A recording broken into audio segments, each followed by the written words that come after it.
हाँ, अस्सलाम वालेकुम, हेलो गाइस। तो मैं प्लांट शॉप से 010340357000 AGP नर्सरी फॉर्म पत्तों की।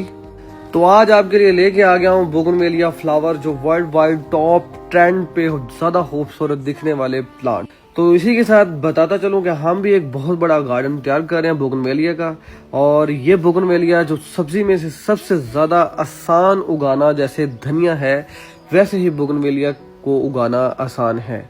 ये चेक करें इसकी कितनी ज्यादा क्वांटिटी में ये कलमे लगा के इनको ग्रो किया गया है।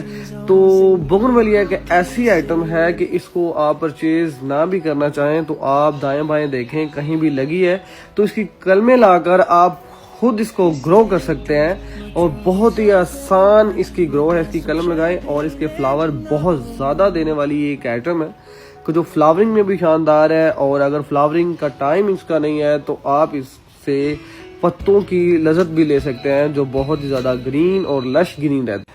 बोगनवेलिया की जो कलेक्शन है वो हजारों में चली जाती है। ये चेक करें, एक ऐसा ही हमने एक तैयार किया है जाइंट प्लांट। तो अभी इस पे ग्राफ्टिंग होगी।